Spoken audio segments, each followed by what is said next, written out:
Hey everyone, we ran into an issue with recording three up, three down this week. There was a storm that moved through, and my lights flickered and stuff like that. So I'm guessing the recording tripped because of that.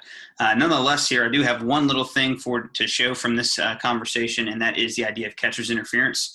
We had a ruling on catcher's interference in the clips that we used for this week's three up, three down, and some people were asking about the mechanic for it. And I found a video to kind of show what exactly we should do as umpires mechanically if we are ever going to have catcher's interference. So I'm going to go ahead and show us through that one and kind of talk our way through what exactly we should do mechanically if we ever run into catcher's interference here. So I'll go ahead and get this one rolling and let this play. So here on this one, we have catcher's interference, and I started to record a little too late, but as you can see here, the swing on the batted ball here is going to result in interference, and then we can watch what the umpire does then from here.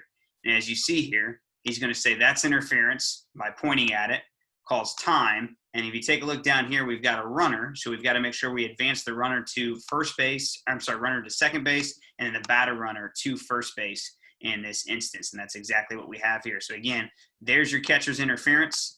And then here, because of that one, the umpire is going to point, that's interference time, and then make the base awards. Now, one other thing to go ahead and at least be aware of here is some people will say, well, this was a check swing. Did he swing? Did he not swing? And if he didn't swing, what do we have then? Do we have interference on the batter?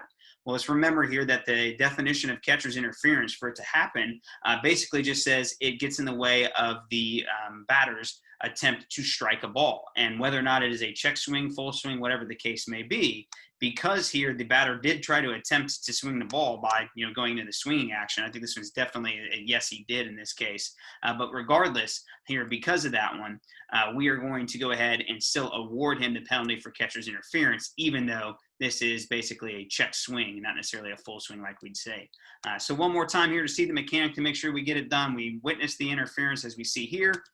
Come back out. That's interference time. And then as you see here, the plate umpire does a really good job of is as he's coming on, he's saying that's interference here. He'll point to the plate, and then he'll move the runner from first base to second base, and then advance the batter runner then to first base. Remember that runners can only advance on catcher's interference here in this case if they're forced to by the award of the batter runner to first base. And if the batter runner is put out for whatever reason, then the offense would then have the option of the result of the play.